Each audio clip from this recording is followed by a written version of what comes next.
Hello and welcome. आज हम discuss कर रहे हैं basic computer instructor paper second का एक टॉपिक इंट्रोडक्शन टू कंप्यूटर।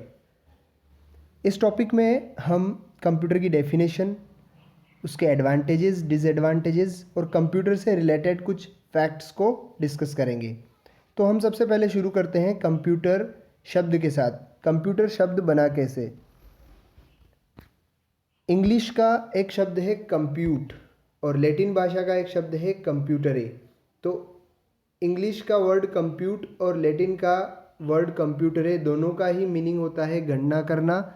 तो कंप्यूटर शब्द की उत्पत्ति या कंप्यूटर शब्द का ओरिजिन अंग्रेजी के कंप्यूट और लैटिन भाषा के कंप्यूटरे शब्द से माना जाता है। कंप्यूटर का हिंदी अर्थ की अगर हम बात करें तो कंप्यूटर को हिंदी भाषा में संगणक कहा जाता है। अगर हम यहाँ पर बात करें सबसे पुराने कंप्यूटर की या सबसे पुराने गणना यंत्र की, तो सबसे पुराना गणना यंत्र द ओल्डेस्ट कैलकुलेटिंग मशीन जो है वो अबेकस कहलाती है। अबेकस 18वीं सदी से पहले चाइना में काम में लिया जाता था। अब कंप्यूटर से रिलेटेड हम कुछ फैक्ट्स डिस्कस करते हैं। जैसे ये बहुत ही बेसिक क्वेश्चन है, फादर ऑफ कंप्यूटर किसे कहा जाता है? तो चार्ल्स बेबेज को फादर ऑफ कंप्यूटर के नाम से जाना जाता है। चार्ल्स बेबेज को फादर ऑफ कंप्यूटर क्यों कहा जाता है? क्योंकि इन्होंने एक इंजन बनाया था, एनालिटिकल इंजन, जिसके बेसिस पे आज के कंप्यूटर डेवलप हुए हैं। तो चार्ल्स बेबेज ने बेसिकली दो इंजन बनाए। सबसे पहला इंजन जो इन्होंने डेवलप किया था वो डिफरेंस इंजन था।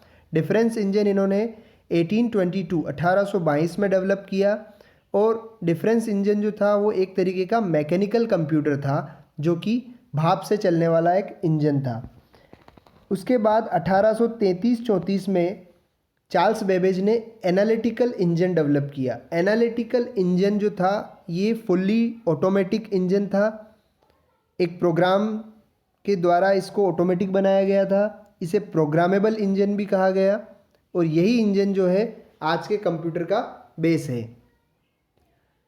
इस एनालिटिकल इंजन के लिए जिन्होंने प्रोग्राम डेवलप किया उन्हें हम मदर ऑफ कंप्यूटर कहते हैं और उन साइंटिस्ट का नाम ऑगस्टा एडा लवलेस था। ऑगस्टा एडा लवलेस नाम की साइंटिस्ट ने सबसे पहले प्रोग्राम बनाया एनालिटिकल इंजन के लिए, इसलिए इन्हें फर्स्ट प्रोग्रामर भी कहा जाता है।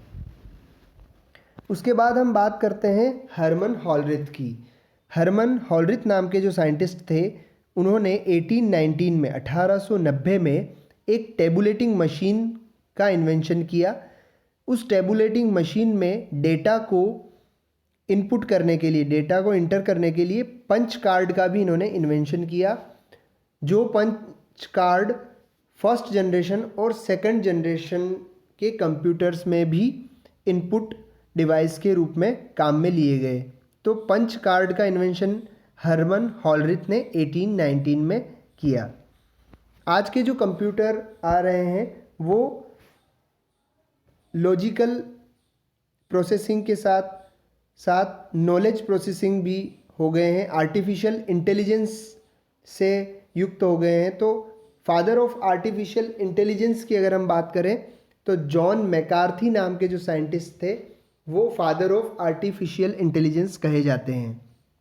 इसी तरीके से फादर ऑफ कंप्यूटर साइंस की अगर हम बात करें तो एलन ट्यूरिंग नाम के scientist father of computer science कहे जाते हैं। विंट कर्फ नाम के जो साइंटिस्ट थे उन्हें फादर ऑफ टेक्नोलॉजी के नाम से भी जाना जाता है। अब अगर हम बात करते हैं भारत में सबसे पहले कंप्यूटर कब आया, तो भारत में, इंडिया में सबसे पहला कंप्यूटर 1955 में आया जिसका नाम HEC2M था। HEC2M नाम का ये कंप्यूटर 1955 में इंडियन स्टैटिस्टिकल इंस्टीट्यूट, भारतीय सांख्यिकी संस्थान में आया था। अब हम कुछ इम्पोर्टेंट डेज की बात कर लेते हैं कंप्यूटर से रिलेटेड। कंप्यूटर साक्षरता दिवस इंडिया में प्रतिवर्ष 2 दिसंबर को कंप्यूटर साक्षरता दिवस मनाया जाता है और केवल साक्षरता दिवस की अगर हम बात करते हैं तो 8 सितंबर को प्रतिवर्ष साक्षरता दिवस मनाया जाता है। अब हम बात करते हैं डेफिनेशन ऑफ कंप्यूटर की। तो डेफिनेशन ऑफ कंप्यूटर, कंप्यूटर की डेफिनेशन को समझने से पहले हम कंप्यूटर का एक फ़्लो चार्ट यहाँ समझते हैं। छोटा सा फ़्लो चार्ट हमने यहाँ बनाया है जिसमें कि 3 प्रोसेस हैं। फर्स्ट प्रोसेस आपका इनपुट है जिसमें हम कुछ डेटा कंप्यूटर में इंटर करते हैं। दूसरा जो प्रोसेस है वो कंप्यूटर का प्रोसेस है जिसमें कि कंप्यूटर उस दिए गए डेटा की प्रोसेसिंग करता है। डेटा को प्रोसेस करके वो इंफॉर्मेशन के फॉर्म में हमको शो करता है। तो जो डेटा हमें शो होता है मॉनिटर के थ्रू उसे हम आउटपुट कहते हैं। तो यहाँ पर कुछ डेटा हम इनपुट करते हैं, उसकी प्रोसेसिंग होती है और कुछ आउटपुट हमें शो होता है। तो यहाँ हम ये कह सकते हैं कि कंप्यूटर जो है ये एक डिजिटल इलेक्ट्रॉनिक मशीन है। कंप्यूटर में डेटा को इनपुट किया जाता है, इनपुट किए गए डेटा की प्रोसेसिंग की जाती है और जो प्रोसेस्ड डेटा है जिसे हम इंफॉर्मेशन कहते हैं उसको आउटपुट के फॉर्म में शो किया जाता है। तो हम कंप्यूटर को इस तरीके से डिफाइन कर सकते हैं कि computer is a digital electronic machine in which we input some data and that data will be processed and show in the form of information।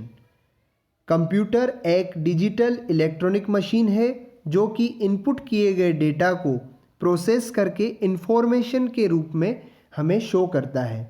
यहाँ पर 2 टर्म आई है, डेटा और इन्फॉर्मेशन।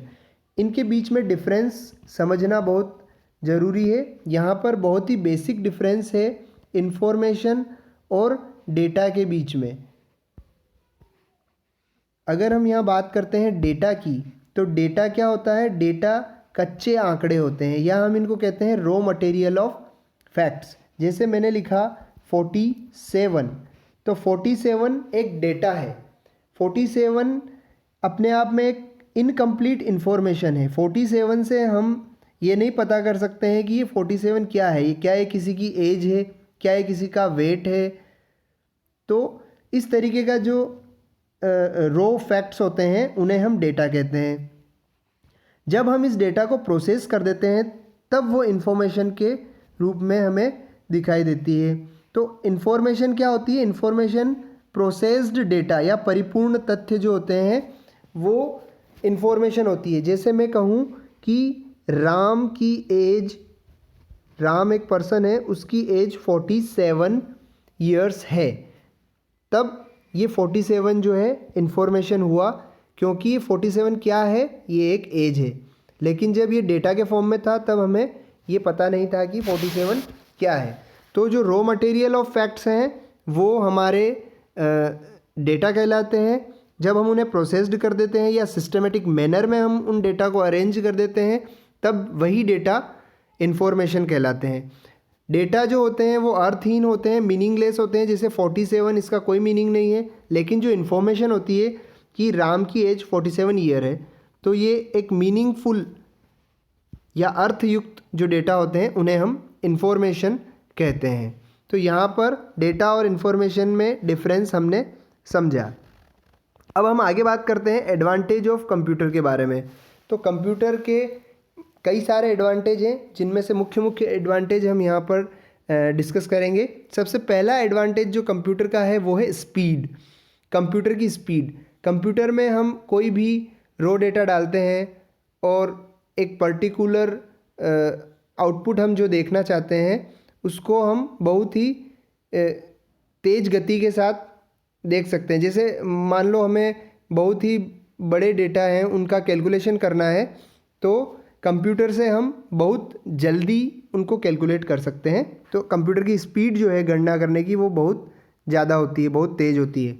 कंप्यूटर की जो स्पीड होती है उसे हम MIPS में मेज़र करते हैं। MIPS क्या है? MIPS है मिलियन इंस्ट्रक्शन पर सेकंड, यानी 1 सेकंड में कितने मिलियन इंस्ट्रक्शन हम कंप्यूटर को दे रहे हैं, दैट इज़ कंप्यूटर की स्पीड की यूनिट है। तो कंप्यूटर जो है वो बहुत तेज़ी से स्पीड के साथ गणना करता है। अगर हम प्रोसेसर या CPU की स्पीड की बात करें तो प्रोसेसर या CPU की स्पीड को हम हर्ट्ज़ में नापते हैं और कंप्यूटर की स्पीड को हम MIPS मिलियन इंस्ट्रक्शन पर सेकंड में मेज़र करते हैं।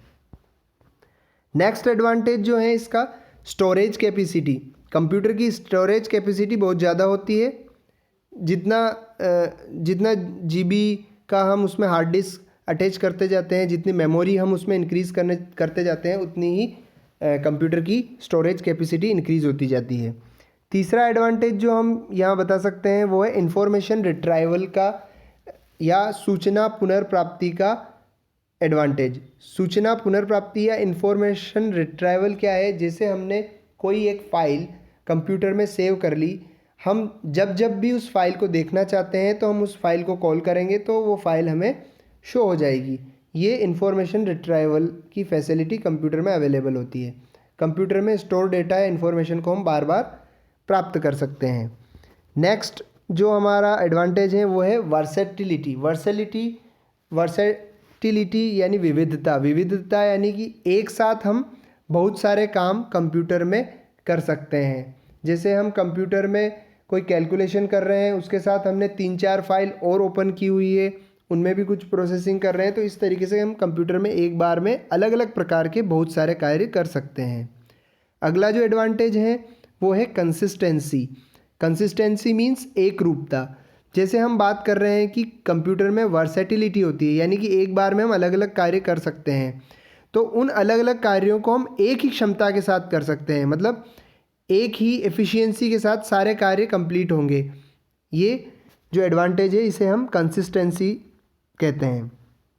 अगला जो एडवांटेज है वो है डिलीजेंस। डिलीजेंस मीन्स कंप्यूटर कभी थकता नहीं है, वो बिना थके कंटिन्यू वर्क करता रहता है। जो इंस्ट्रक्शन हम उसे देते हैं उस इंस्ट्रक्शन को वो फॉलो करता है और उसी के अनुसार आउटपुट हमें प्रदान करता है।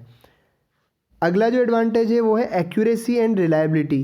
कंप्यूटर जो आउटपुट हमें देता है वो 100% करेक्ट रिजल्ट होता है, 100% सही होता है।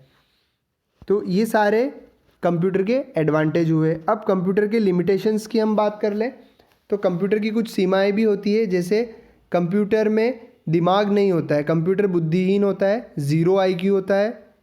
कंप्यूटर में डिसीजन मेकिंग पावर नहीं होता है। जैसा इंस्ट्रक्शन हम कंप्यूटर को देंगे, जैसा प्रोग्राम हम बनाएंगे, जो इंस्ट्रक्शन हम कंप्यूटर को देंगे उस इंस्ट्रक्शन को कंप्यूटर फॉलो करता है। तो कंप्यूटर में डिसीजन मेकिंग पावर नहीं होती है।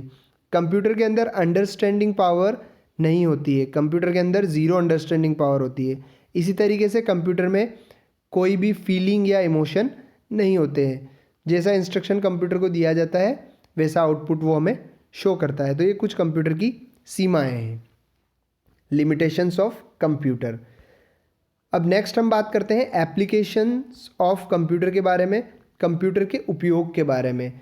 तो हम जानते हैं कि कंप्यूटर लगभग सभी क्षेत्रों में उपयोग में लिया जा रहा है, चाहे हम किसी टेक्निकल फील्ड की बात करें, एजुकेशन फील्ड की बात करें, बिजनेस फील्ड की बात करें, गवर्नमेंट डिपार्टमेंट्स की बात करें, बैंकिंग्स की बात करें।